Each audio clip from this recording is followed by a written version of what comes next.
This program is brought to you by Link TV for educational and non-commercial use only.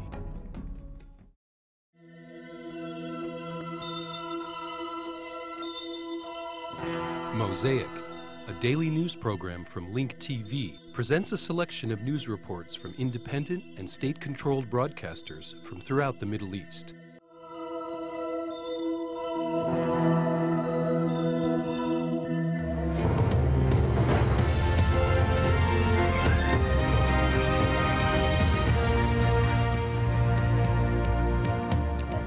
Now, amid marching bands, pomp and ceremony, U.S. troops have handed over another province in Iraq.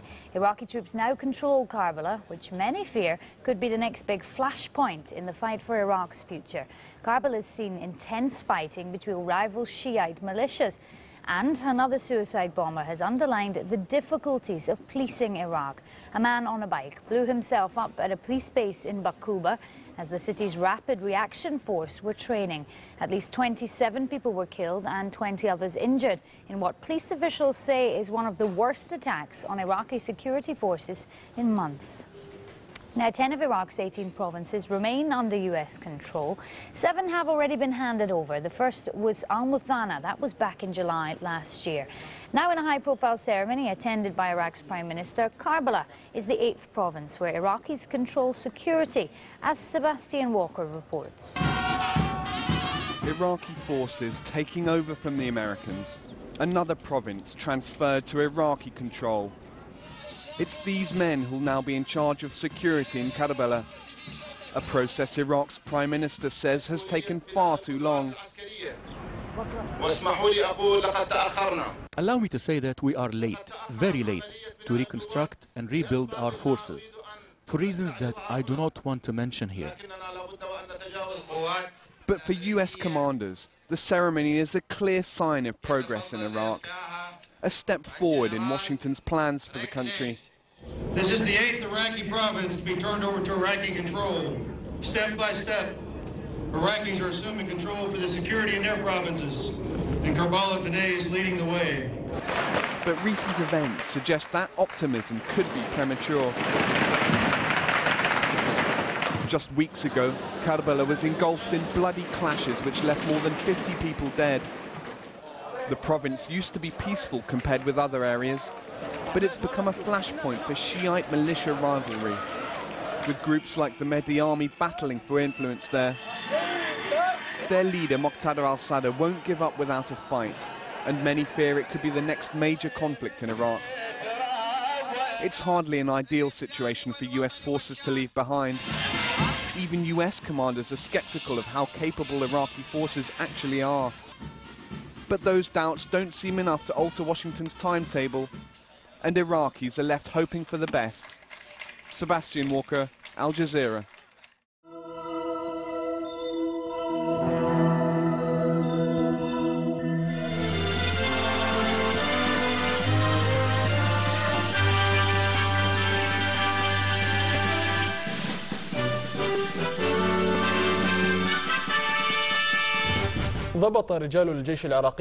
The Iraqi army discovered a warehouse inside Mosul used to make explosives. 2 men who were inside the warehouse were arrested.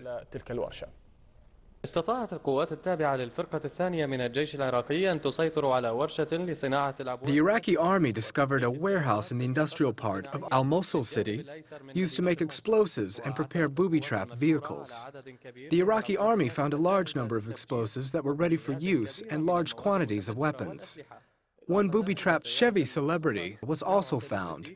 It was ready to be used. 2 terrorists were also arrested. The Iraqi army blows up the warehouse to get rid of the criminal weapons. وردتنا معلومات من أحد المواطنين الشرفاء في مدينة الموصل. One of the honorable citizens in Al-Mosul city provided us with information about this warehouse, which was full of weapons and explosives. The warehouse is located in the industrial part of Al-Mosul. Inside the warehouse, we found a Chevy Celebrity that was loaded with explosives and ready to be used. We found oxygen and natural gas canisters and other substances that were ready to be used to launch attacks. We also found large quantities of mortar shells and 8 explosive devices that were ready to be used. We also found 50 explosive devices that were not completely finished. وأيضا حصلنا على بحدود 50 عبوة تحت الإنجاز. The continuous cooperation between the residents of this city and the Iraqi army made this heroic operation by the Iraqi army possible. This operation shows that they can control the city and deliver a painful blow to terrorism. Tamam Abdel Hamid, Al-Iraqiya, Al-Mosul city.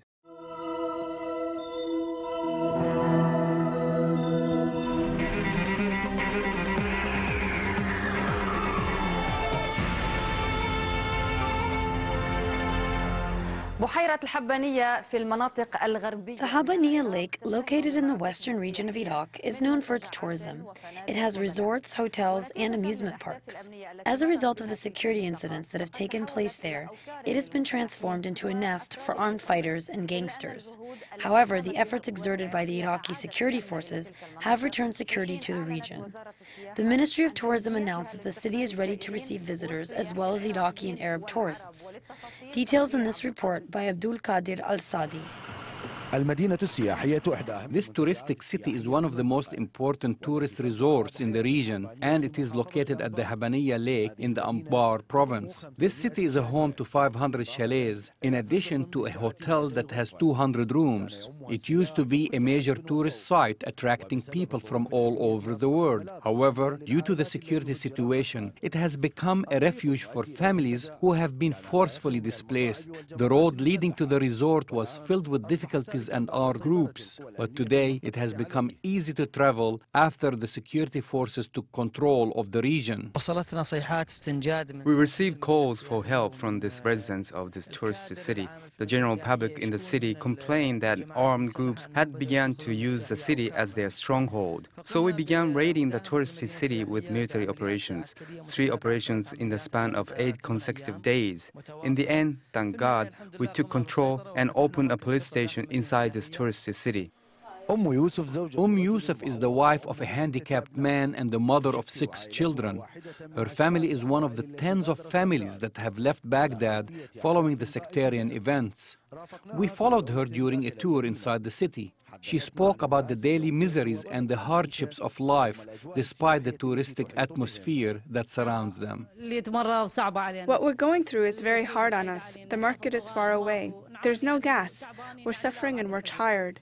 We came here and found people we know, but we have nothing we can depend on to keep us here. In the past, the city opened its doors and welcomed visitors, even after long years of closures, especially after all the gateways leading to it were closed as a result of the battles that had taken place nearby. Also, it is located close to an American forces military base. Tourism without tourists. This is a city whose visitors are families who have been forced to leave their homes. Nothing is left here except a hotel and restaurants that are waiting for patrons. From the touristic city in the Anbar province, Abdul Qadir Saadi, Al-Arabiya.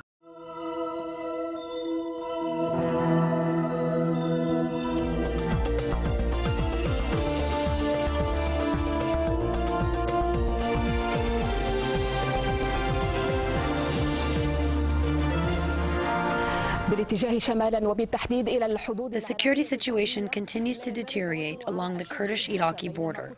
This news comes after a Turkish soldier was killed in a mine explosion in the Tunkli province in eastern Turkey. In addition, the Turkish army announced that it has killed 20 PKK armed fighters and besieged more than 100 others in this terrain province along the northern Iraqi border. The army also closed down all border crossing points used by the PKK armed fighters to reach their bases. We are now joined in the studio by Dr. Mustafa Al-Fihi, president of the British University in Cairo and the head of the Foreign Relations Committee in the Egyptian People's Council. Dr. Mustafa, welcome. Will Turkey invade northern Iraq and carry out a wide-scale offensive despite everyone's disapproval? Yes, provided that Turkey receives implied permission from Washington, and this may very well well be the case. If Turkey receives specific guarantees from the US, then it will carry out the offensive. Throughout history, the Turks have always tried to flex their power in the region. The Turks feared the creation of an independent or partially independent Kurdistan region in northern Iraq. They had a bad experience with Abdullah Öcalan and Syria. On October 1998, Turkey crushed the PKK along the Syrian border and arrested the leader, Öcalan. At the time, Egypt's President Hosni Mubarak played a leading role in the mediation process between the late Syrian President Hafez al-Assad and his Turkish counterpart. Dr. Mustafa, earlier you talked about the U.S. position, which seems questionable. Is Washington able to control or contain the Turkish crisis militarily or diplomatically, but has failed to do so? The United States assessed the Turkish problem based on its embattled situation in Iraq. As you know, the U.S. is trapped in an awkward situation in Iraq. Washington feels that Turkey deserted it after the Turkish parliament voted against the U.S. invasion of Iraq. Was it a retaliatory move from the U.S.'s point of view? No, it wasn't a retaliatory move. The U.S. wants guaranteed results. The U.S. supports a limited offensive, provided that it will not lose its main ally, Turkey, which is a member of NATO in the region. The U.S. wants to protect its military bases there. Having said that, the U.S. is likely to express reservations if it believes the offensive may further exacerbate the security situation in Iraq and the Kurdistan region in the north. As far as allies are concerned, who is more important to the U.S., the Turks or the Iraqis and their neighbors? Iraq and its neighboring countries are more important to the U.S. However, Turkey may carry out a limited offensive without the U.S.'s approval. What caused this sudden escalation between Turkey and the Kurds, although the PKK has long been active in the region? Who is Turkey targeting? Turkey's Kurds or Iraq's? First, Turkey wants to put an end to the PKK attacks and stop the killings, kidnappings and raids on Turkish towns. Secondly, Turkey has a problem with Iraqi Kurds in other areas, such as Kirkuk and other provinces. This happens in cities where Turkmen are part of a large community dominated by Kurds. Turkey wants to send an indirect message to Iraq's Kurds, who believe that a military confrontation with Turkey is not in their best interest due to an imbalance of power. Therefore, Iraq's Kurds adopted a reserved position in dealing with this issue. While the Kurds may not hand over any of their Kurdish leaders to Turkey, they may very well allow Ankara to carry out a limited offensive in northern Iraq, as well as demand that the PKK leave and close its offices there.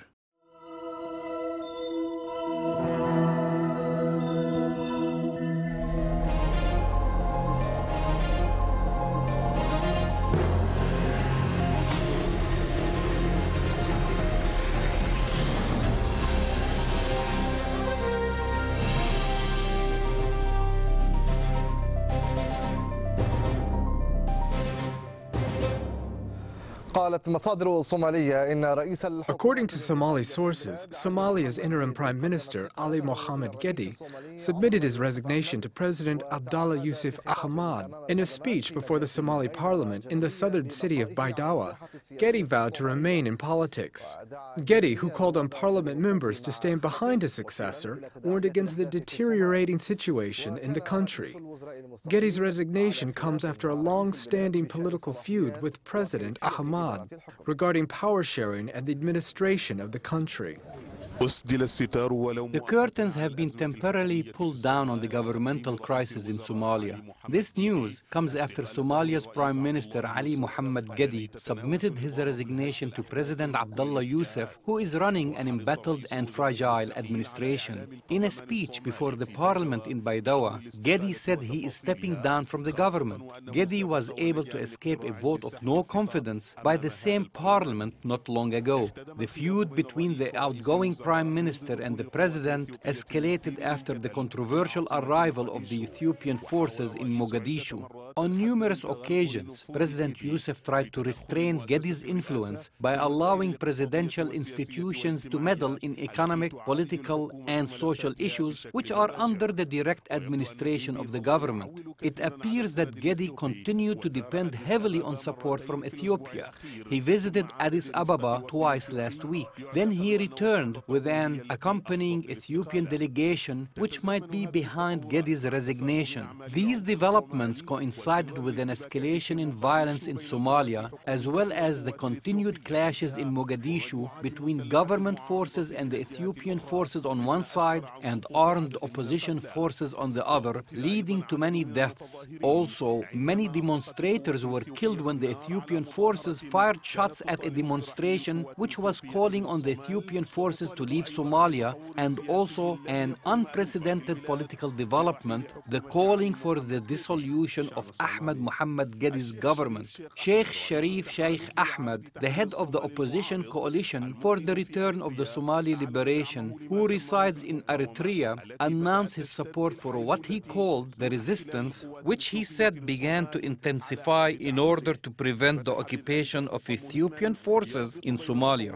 With this, he made an important link connecting the latest developments to the ambitions of the opposition. In any case, the changing of the prime minister or the government in Somalia is an important part of the current phase the country is going through as it crosses with political, military, and humanitarian developments, all of which tell the story of what is happening in Somalia.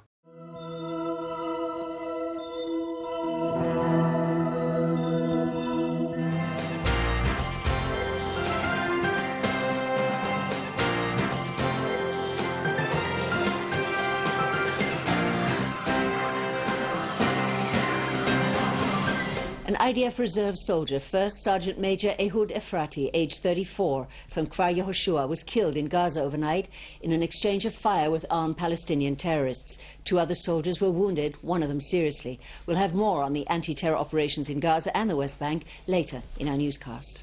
But first to Prime Minister Ehud Olmert's dramatic announcement at noon today that he has been diagnosed with prostate cancer. The prognosis for the Prime Minister is excellent, as we hear in this report from IBA's Sheila Zucker. The nation waited with bated breath to find out exactly what the medical report would be.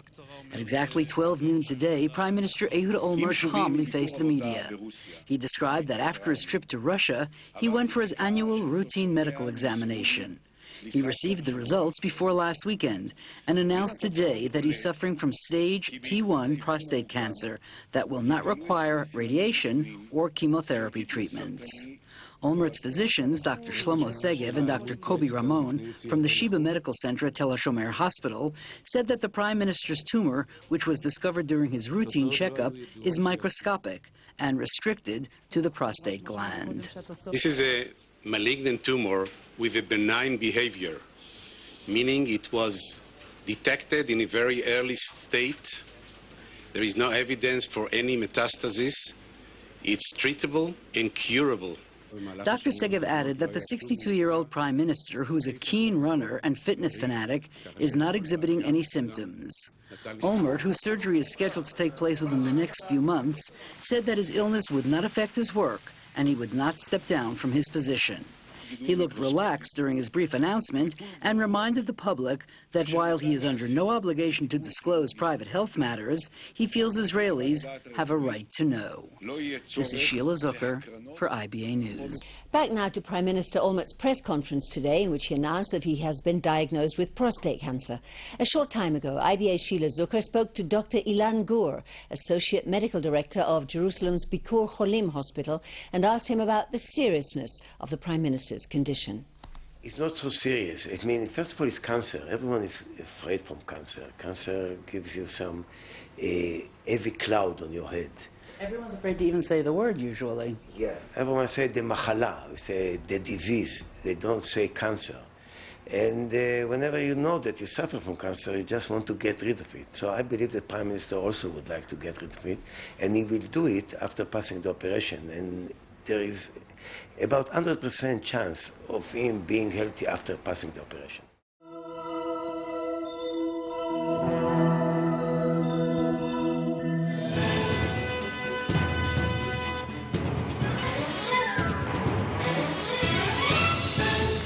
The pulling out of trees is only one episode of Israel's Judification of the occupied Golan Heights. The people of the Golan Heights stand heroically in the face of occupation, refusing to succumb to coercion and holding on to their national identity.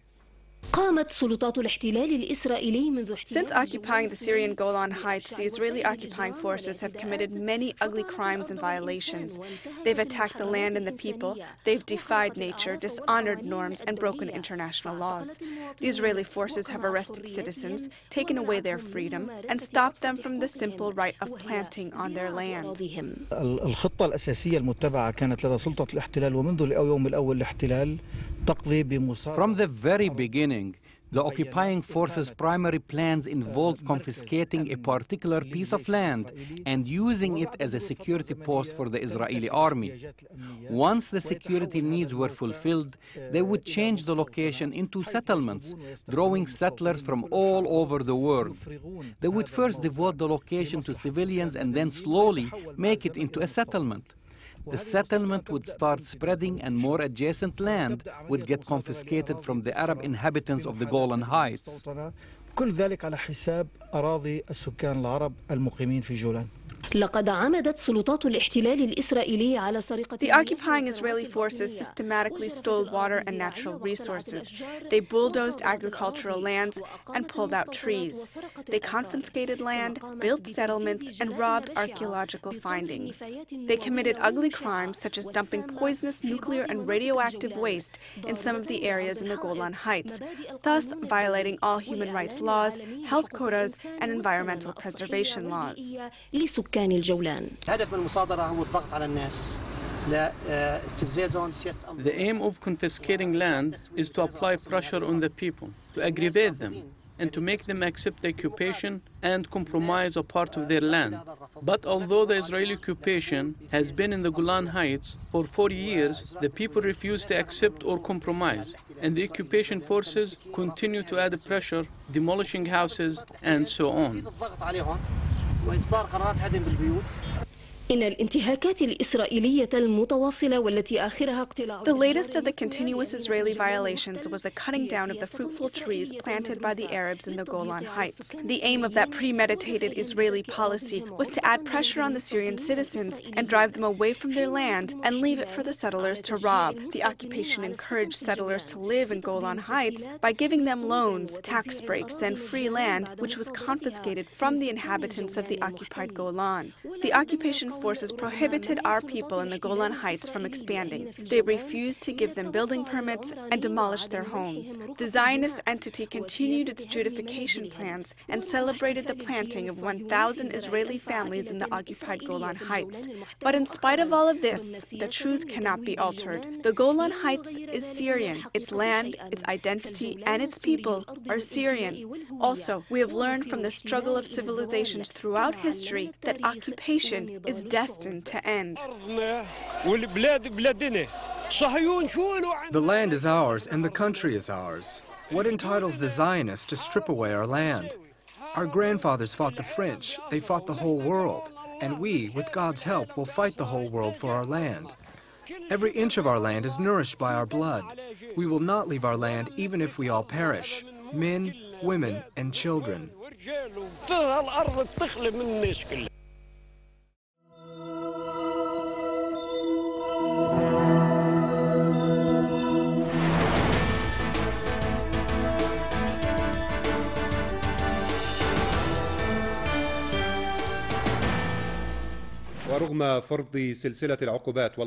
Iranian officials view the American-imposed economic sanctions as positive incentives to achieve more scientific and industrial development, as well as self-sufficiency on all economic levels.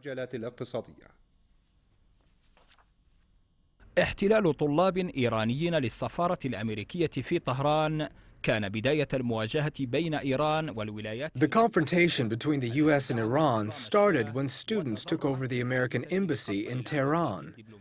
The U.S., which supported the Shah's regime, used the incident as a justification to cut its diplomatic relations with Iran. During Carter's presidency, the U.S. adopted several kinds of sanctions against Iran, including cutting economic ties, suspending the importation of Iranian oil, and freezing Iranian funds in American banks.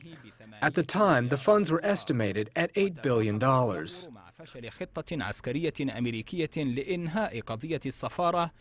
The American-Iranian relations worsened when an American military plan aimed at freeing the hostages at the American embassy failed. During Reagan's presidency, the American administration made attempts to topple the Islamic regime in Iran, including the U.S. support to Saddam Hussein during his war on Iran. In some cases, the U.S. intervened directly in the war, such as the case when it attacked oil shipping piers and Iranian ships. In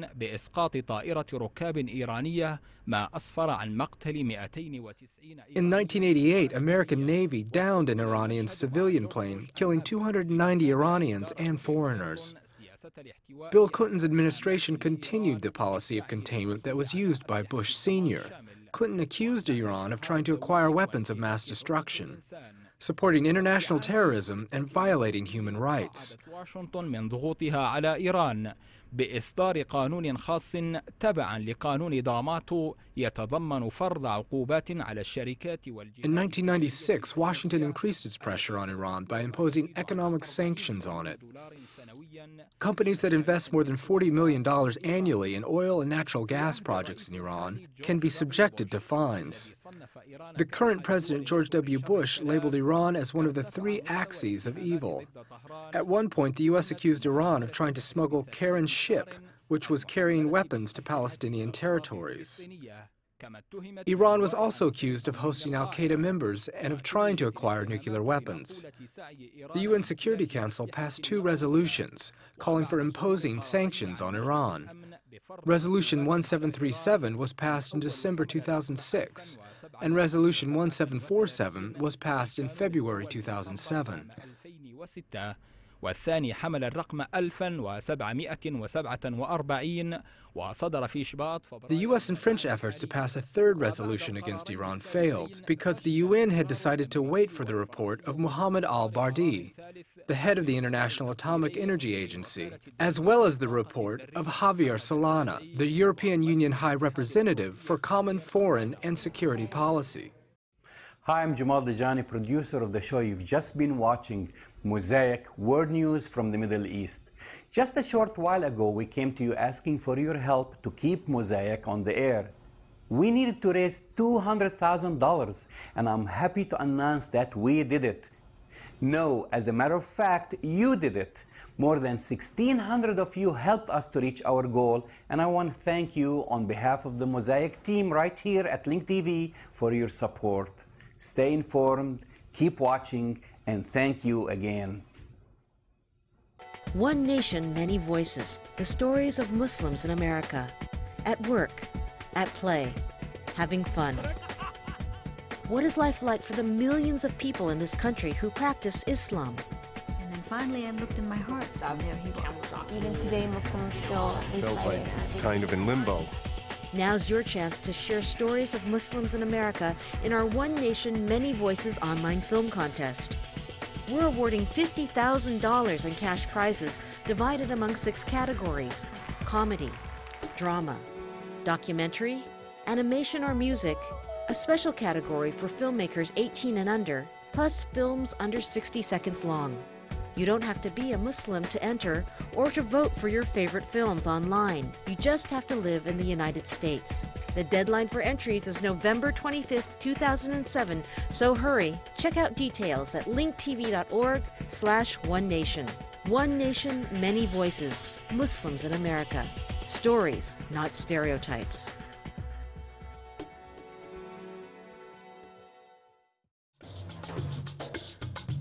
Get more news about the Middle East online at linktv.org/mosaic.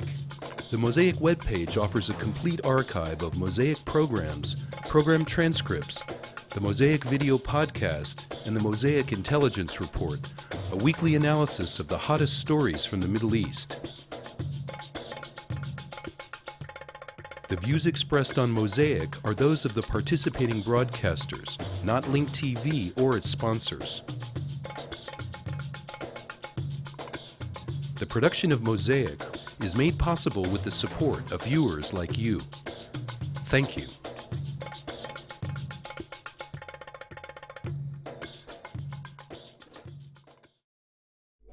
This program was brought to you by Link TV for educational and non-commercial use only. Link TV is the only U.S. television network devoted to global and national news, with uncompromising documentaries and diverse cultural programs. Programs which connect you to the world.